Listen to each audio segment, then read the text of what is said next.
Welcome to Extreme Genes, brought to you by the Church of Jesus Christ of Latter-day Saints. This week on Extreme Genes Family History Radio, you'll meet a woman behind an incredible project to record the memories of Holocaust survivors and have them actually answer questions as you physically ask them. Yeah, and this, by the way, could be a technology by which you can do your own family history sometime in the not-too-distant future. Hi, it's Fisher, and I'll be talking to Heather Mayo Smith about her incredible project and when we might expect to have that same technology available to us. That's this week on Extreme Genes Family History Radio, brought to you by FamilySearch.org. Discover, gather, connect, a presentation of the Church of Jesus Christ of Latter-day Saints. And welcome to another episode of Extreme Genes, America's Family History Show, and ExtremeGenes.com. It is Fisher here, your radio root sleuth, on the program where we shake your family tree and watch the nuts fall out. Broadcasting direct from Fisher Castle in social isolation. Hope you're all doing well, Genies. It's great to have you along. And I'm really excited to let you hear from Heather Mayo Smith today. She is my guest for two big segments. You may have seen her on 60 Minutes because she's done all these interviews with survivors of the Holocaust and done these over 5 days in a special thing they call the Dome. And anyway, they answer virtually every question you could possibly ask a Holocaust survivor so that after they're gone, people can actually ask a question and they respond to it. And get this, she's going to make a version basically where anybody can do this to preserve their own family history. So imagine 100 years from now, one of your descendants asking essentially a hologram of you about your life and everything you'd like to tell them about it. So we're going to have that coming up here in about 10 minutes or so. The back end of the show, Melanie McComb returns to do Ask Us Anything this week. We've got your questions lined up, and we're looking forward to helping you out as you continue with your genie journey. Right now, it's time to head out to, Stoughton, Massachusetts, the home of David Allen Lambert, the chief genealogist of the New England Historic Genealogical Society and AmericanAncestors.org. How you doing, David? Everything at the Lambert Manor is doing just fine. How are things with you, sir? You know, it's been fun, keeping really busy. In fact, last week I had an interesting breakthrough with a little carte de visite of my second great-grandfather, Fisher. There'd long been speculation about when that picture was taken. I had a clothing expert guess that it was in the 1850s. I kind of wanted to know how old he was in the picture. And I took it out of an antique frame, and I was going to put it in a sleeve instead with some other stuff. It was just time to make a change. And I hadn't looked at this card in over 25 years. And I thought, well, I'm much more educated now than I was then. Let's see if I can figure something out. So I looked on the back of the card and saw the name of the photographer. And so I researched that in the New York City directories and found she was at that address. It was a woman photographer, interestingly, from 1857 to 1867, so a 10-year period. But there was also a revenue stamp on the back of this photograph. And that narrows it down. That helps a lot because those were issued only between 1862 and 1871. That was to raise money for the Civil War. So that lopped 5 years off the beginning of the time period that this picture could have been taken. So now we're down to 62 to 67. Then I studied the stamp and learned that that particular stamp wasn't issued until October 12th of 1864. Now we're down to late 64 to 67. And then I found out that photographers protested the tax on their photographs, and Congress put an end to it as of August 1st of 1866. So the window is now from October 12th of 64 through July 31st of 1866. So right about 1865. And it was just a fun little exercise and really interesting to me that these two clues could basically help you narrow down the window.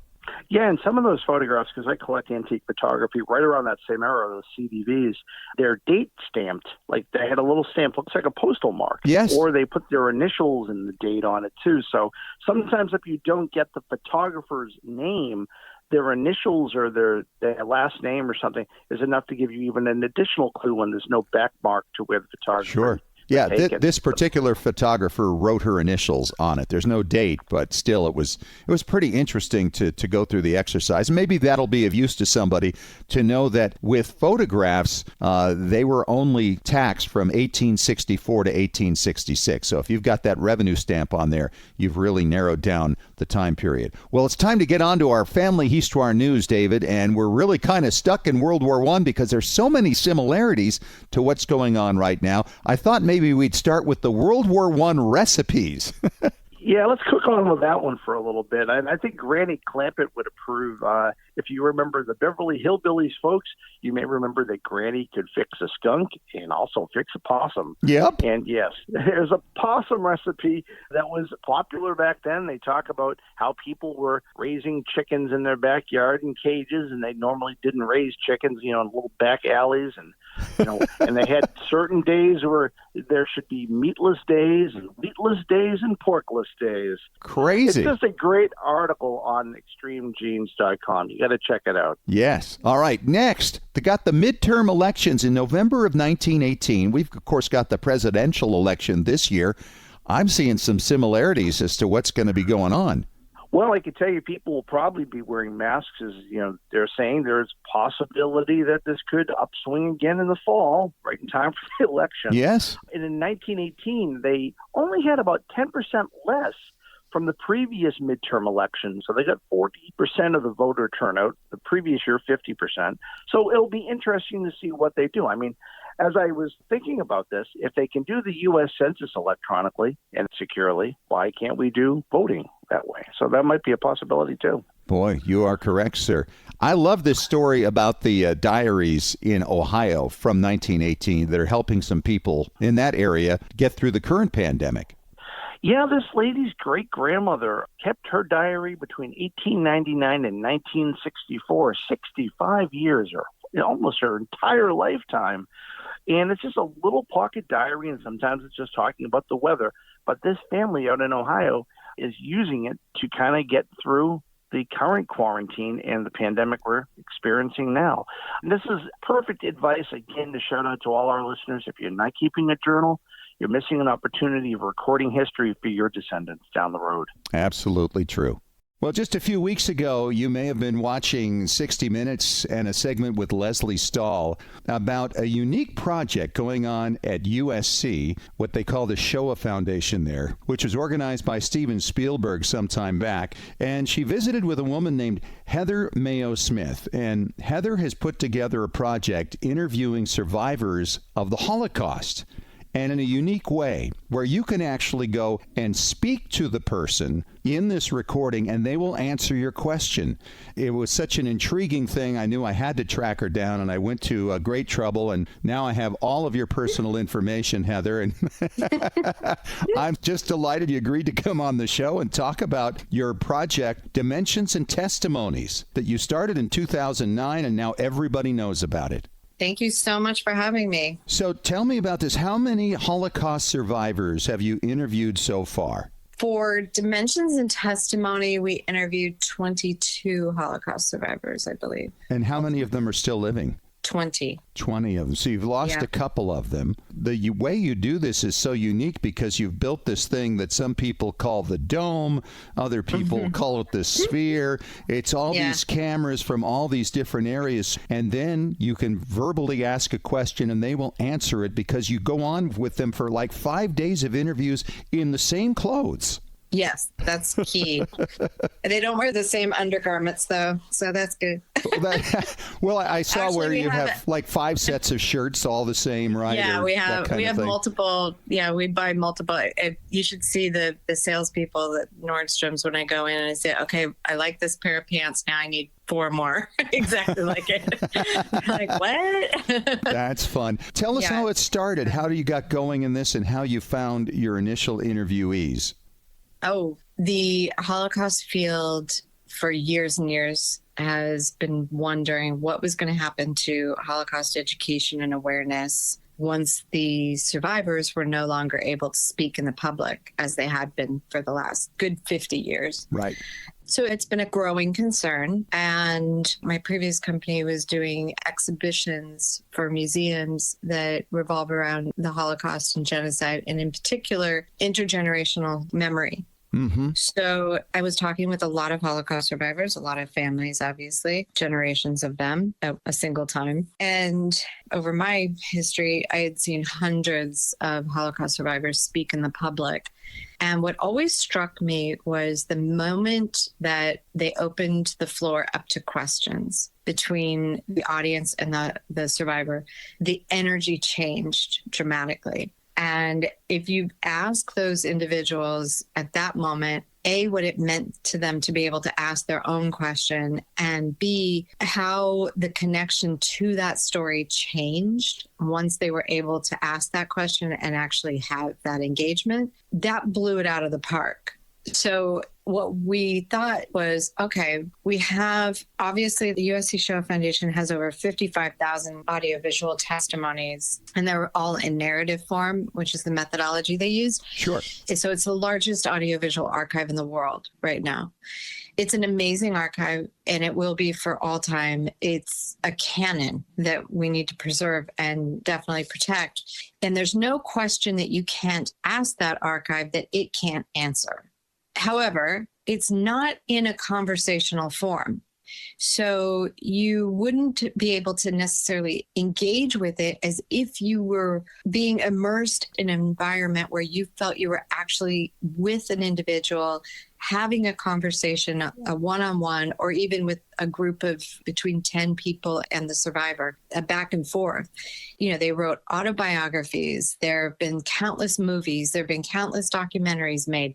None of them engage a person like a Q&A. Sure. So we thought, all right, what would it look like if we tried to replicate that Q&A experience for future generations to be able to have when the survivors are no longer able to have those conversations in the public? Wow. And what you've accomplished here is to track these people down. So they're going to be interviewing dead people. Yes. Well, that was one of the first. So I went to the Shoah Foundation because obviously, since this content was going to be audiovisual, and if it was going to have a life in the world after we were finished, it needed to be a Shoah Foundation project. Sure. It needed to be led by them. So I knew that going in, and it took me about a little over a year to convince them that we were serious and that we could possibly do this. And you got some pushback too, didn't you? Oh, yeah. One of the first remarks that I'll never forget was, "You want to talk to dead people?" Well, I'll tell you, from the genealogical standpoint, that's what we all would love to do. Well, there you go. 50 years from now, you'll be able to talk to anybody. Like you always say, what do you say about your past? Oh, I just say we're living in someone else's past. Right. Yeah. So you will be able to talk to anybody in your past. Yeah. Well, we'll talk about that a little bit later on. Let's stay on this. So I was charged with, okay, you want to do this, figure out how to do it. Once we talked it through and they agreed it might have legs. And I think a little part of them thought that if they gave me this charge that I would go away and never come back. But, they didn't know you too well, did they? No. So go figure out how to do it if it's possible. And B, what would this cost? That was kind of key. However, I had a couple of ideas. The key was to find who is being innovative, who is leading the field. I happened to find it in Playa Vista, California, the Institute for Creative Technologies. And they, at the time, were pretty much working on pushing the boundaries and pushing technology. And their primary client was the U.S. government. That'll work. Yeah. So what I originally thought that we'd use some sort of the search capability that the Shoah Foundation had already built. They actually built the first search engine for audiovisual content. So video content. So when you go on YouTube and Netflix now, right, or anything, you're using the search capability that they built. So I originally thought, okay, we could probably use that. And then I was looking for the visualization. So the original vision was I'm sitting in a room, maybe a kitchen or a living room with a person sitting across from me. And I'm having that conversation, that back and forth. One-on-one. Questions. Right. I'm asking them questions. They're sitting in front of me and they're responding. So I needed that visualization part, which, by the way, has not been developed yet.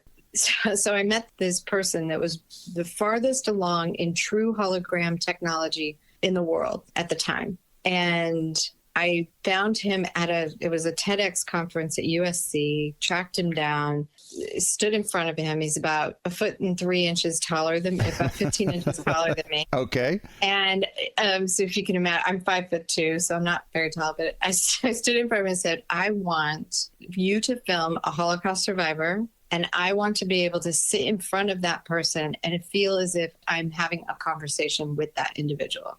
And in true engineering style, yes. Picture he's a complete techno nerd standing in front of me.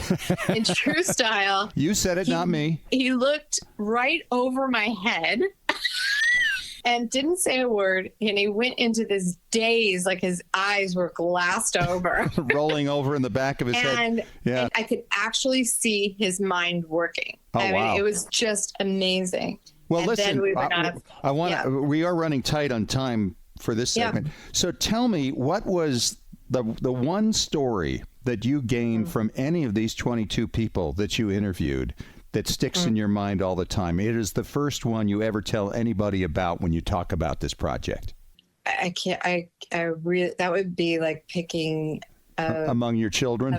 That's definitely a Samson or Sophie's Choice thing. No, probably the first interviewee that we had, and he was interviewed for the 60 Minutes piece. His name is Pinchas Gutter. Mm-hmm. And we've had a really long relationship with him, but he's been tormented most of his life after the Holocaust by the fact that he cannot visualize his sister's face or remember a lot of things that he would think that he should remember about her previous to the war. So that pain, should I say, in all of his answers with regard to the interview that we did, and he also happens to have the largest database. So his conversation would probably be the most natural conversation you could have because he has the most responses. He's a real example of the struggle to survive, the ability to be resilient, living with that, and the power of the human being to want to persevere. Wow. Most of them all, obviously all of them had a lot of elements within that, but I think he embodies that. For me personally, he's an amazing, amazing individual. I'm talking to Heather Mayo Smith. She's with the USC Shoah Foundation. She is the person behind Dimensions and Testimonies, which is the interviews with Holocaust survivors. And some of them are all gone now, but you can still do interviews with them. And that's the idea, is to get their testimonies preserved for future generations. And Heather, I want to talk to you about the ideas you have moving forward that may have a lot to do with what genealogists are interested in, and that's sharing our family histories in the same way. As seen recently on 60 Minutes, and Heather, in the middle of that show, they made a reference to something that really made my eyebrows raise, and that was the talk that we might be able, just anybody might be able to use this technology to answer questions from descendants in the future. Because as you referenced in the first segment, I always like to say that we're living in somebody else's past. This is a great opportunity for us to share our story, and this would be a unique and totally new way in which to do it, where our descendants, our great-grandchildren, second, maybe third great-grandchildren, could ask us questions about our lives and our experiences. When do you see that type of thing actually coming to pass? Oh, very soon, actually. We started a company called Storyfile. Everyone can check it out. Go to the website, sign up to be a beta user in the app, and we will give you information about when the mobile app launches. What the mobile app will do for everyone is you will have the opportunity to record on any smartphone, record your own story, answering a whole list of questions that will be on the app. And those will be processed automatically and saved in perpetuity. And anyone coming in the future or anyone now that wants to get to know you can have a conversation with you and just ask you questions about your life. As far as oral history, though, the key thing is it's in your voice. Right. And you are telling the story. So it's your narrative. It's not multiple generations going through telling that same great story and how it gets altered, obviously, throughout the generations. It's you being able to tell that story in your own words from your perspective. Sure. Firsthand. And the real revolution here is I can see you, I can watch your body language, which we all know is nonverbal communication is most of communication. Sure. I can get to know you in a different way than if I was reading an autobiography of you, or if my relative was telling me about you and, relaying funny stories at different family gatherings about your life. It will be a completely revolutionary way to know who your relatives are and who you are because of them. Wow. So you say this may be coming sometime soon. What kind of price points do you think this app is going to have? Obviously, for the masses to consume it, it's going to have to be done in certain ways. You're not going to be able to do this, obviously, the way you did the Holocaust survivors, because that was a massive production with future uses and technologies in mind. Yeah. This is the same concept, just a little bit different, right? Exactly. So it'll all be automated. You can spend as much time or as little time on it as you want. You can do it in parts. You can take one script that'll be divided out into what ultimately would collect a whole lifetime of experiences and life cycles. It'll be very reasonable. We would like to make it, if you're doing your whole life story and perpetuity and you want to do a single shot at it, one-time buyout, so that none of your relatives have to pay ongoing costs for it, et cetera, et cetera. We're hoping it comes in around $500. Wow. There will be a couple scripts that will be free to the public. So anybody will be able to do what we call what's your story script. Think of it as I'm meeting you at a party or, Sure. And I'm kind of asking icebreaker questions type of thing. Little things to get to know you. That script we intend to always keep free. And then there will be other scripts that you can supplement. You can do it all at one go, like I said before, or you can do it at different stages. You could even do the whole life story at multiple points in your life. I mean, how cool would it be for my grandchildren to talk to my 15-year-old self? Right. When they're 15, or there are things that come up in your life when you're in your 40s or 50s that maybe you didn't think about in your 20s, and you want to ask your parents those questions and they've already passed, or your grandparents those questions and they've already passed. So you didn't get a chance to ask those questions. So incredible. All questions about how you made decisions in your life. What did you do in certain? We're all humans and we all actually go through the same experiences. We have knowledge within us, no matter who you are. And whoever we are is an extension of who lived before us. That's right. So to know more about that and to identify with it and learn from that would be an amazing gift for future generations. Totally. Yeah. So can you write your own questions then? You will be able to. At the first iteration of this mobile app version, the story file app, will not be able to. That technology actually does not exist yet. So we are building that. We're hoping to have it spring 2021, maybe summer 2021. So how many questions then are in the system? So when we launch the mobile app, when we launch the formal one, we're thinking that the scripts will total about 450 to 500 questions. Wow. Total. Boy, that's pretty comprehensive. And is a lot of this based on your experience then with the Holocaust survivors? Yes, because we covered their life from the minute they were born until the day that we were filming them. We had a lot of partners. We had a lot of people that we connected with to develop these scripts. And then we refined a lot of it. For Storyfile, I've gone back and asked input from other sources and got other advisors. And we've compiled these lists based on years and years and years of interviewing people. We tried to keep it as universal as possible. Do you have questions in there where you can ask people about their interaction with their own parents or grandparents?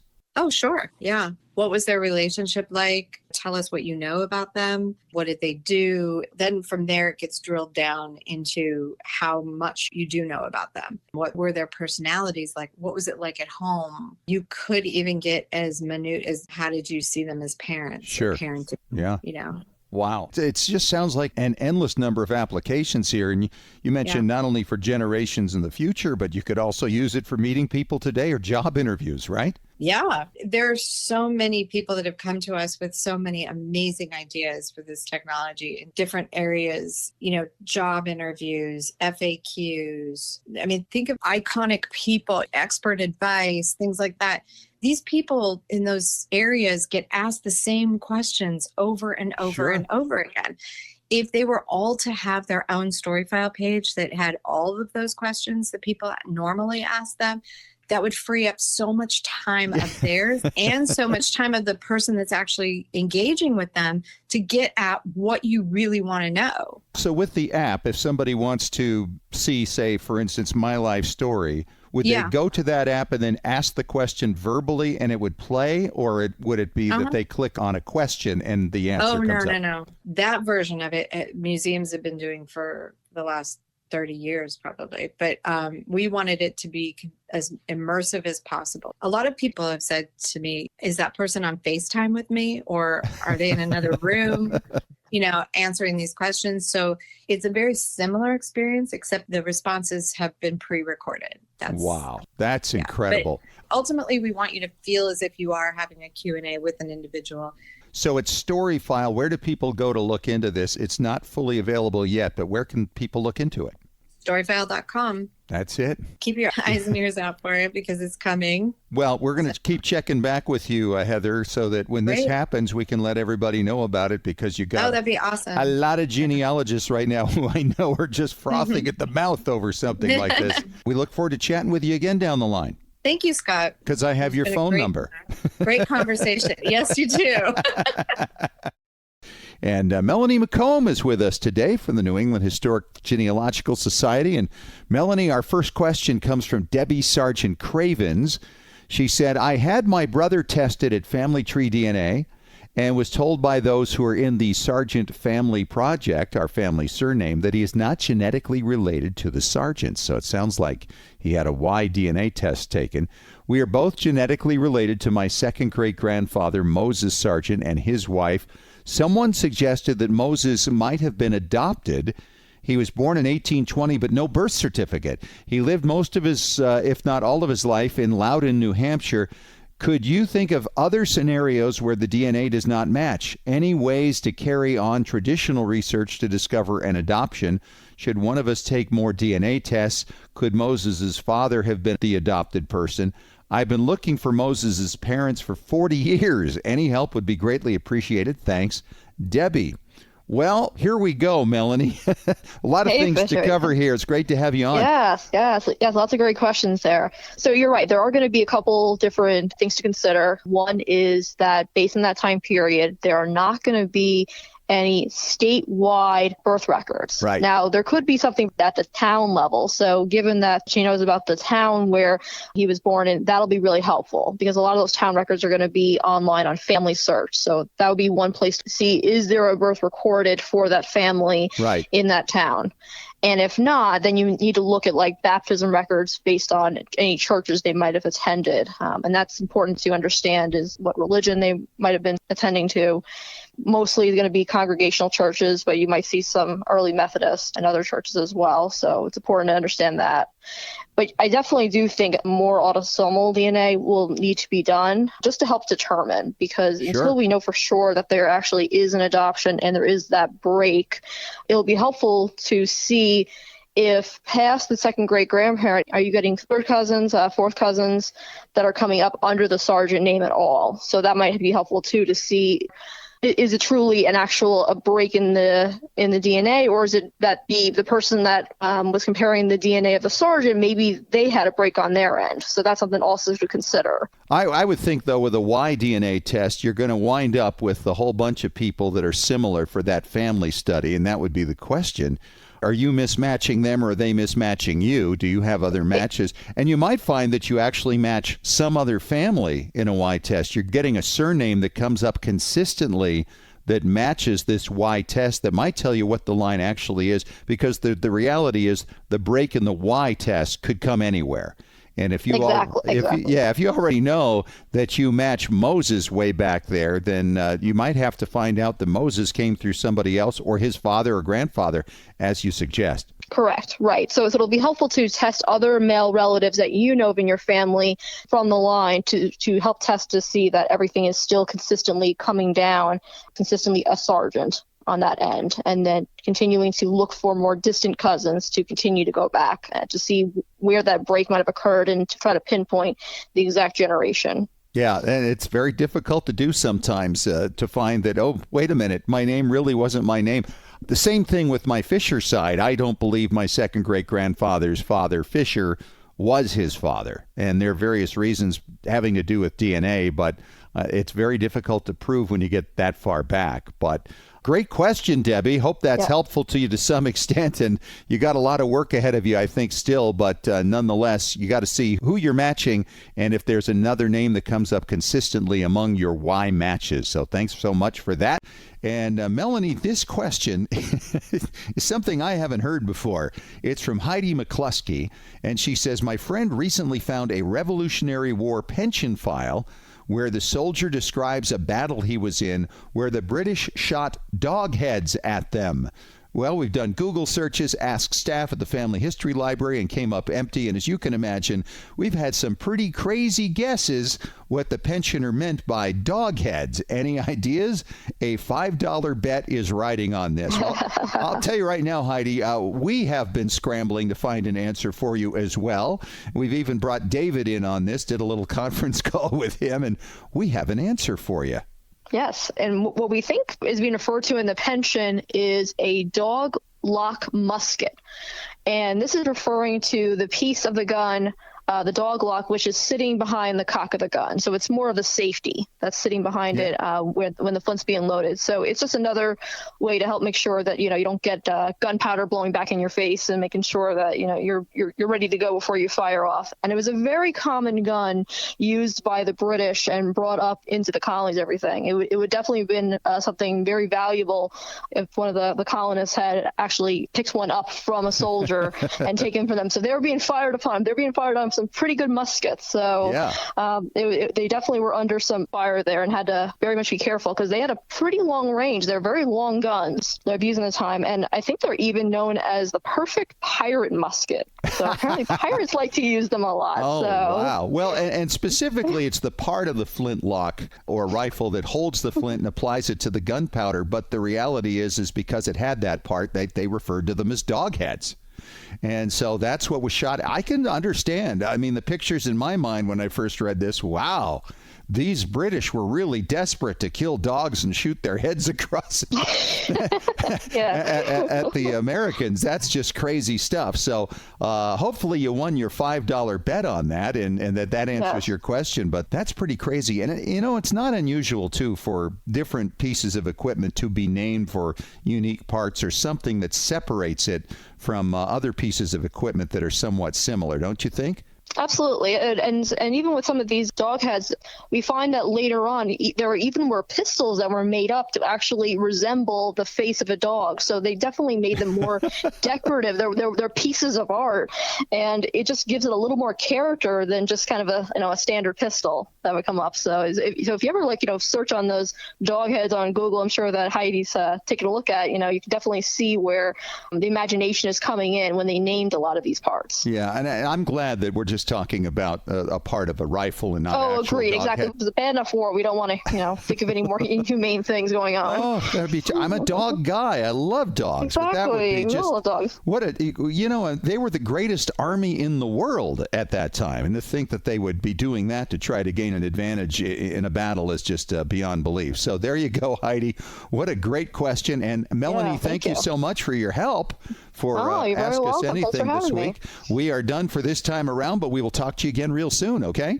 Okay, sounds good. All right, and if you have a question for Ask Us Anything, it's easy enough to get us that question. Just email us at askusanything@extremegenes.com. Well, that wraps up the show for this week. Thanks so much for joining us. Thanks once again to Heather Mayo Smith for coming on and talking about her incredible project, interviewing people who survived the Holocaust so that you can actually ask a question and they respond with the correct answer long after they're past. And this is going to be a marvelous thing for history. And that technique, by the way, may actually help us to provide our own histories for our own descendants in the future. Talk to you again next week. Thanks for joining us. And remember, as far as everyone knows, we're a nice, normal family. This has been Extreme Genes. Share your family story by going to FamilySearch.org.